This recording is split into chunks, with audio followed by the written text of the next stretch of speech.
Pinasiguro ng alkalde sa bayan ng Tuboso, Negros Occidental na papadalhan ng municipal government ng tulong ang mga evacuees na nanatili sa tatlong paaralan sa nasabing bayan dahil sa naganap na sagupaan sa pagitan ng New People's Army at tropa ng 79th Infantry Battalion ng Philippine Army sa Barangay Salamangca, Tuboso kahapon.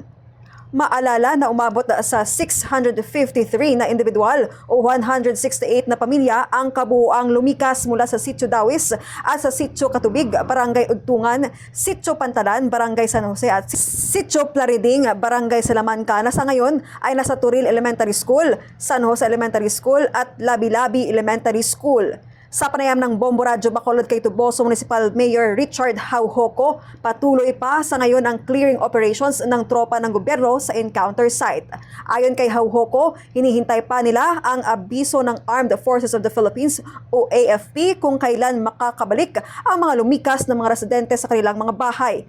Ayon dito, alam niyang hindi komportable ang sitwasyon ng mga ito sa evacuation centers kaya pinasiguro nito na magpapadala ang LGU ng pagkain at iba pang tulong. Magpapadala rin sila ng mga medical doctors upang masiguro na nasa maayos ang kalagayan ng mga ito. Bukas naman ang alkalde na sa kanila susuko ang mga natitirang rebelde. Nakikiusap naman ito sa mga natitirang rebelde na sumuko na at bumalik sa hanay ng gobyerno at mag-avail ng mga programa na inilaan para sa kanila. Sa ngayon, we will just wait for the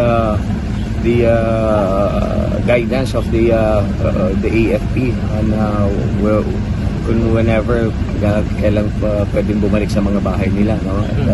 Don't worry, rest assured na nasa mga evacuation center sila at ipapadala natin ng pagkain, no?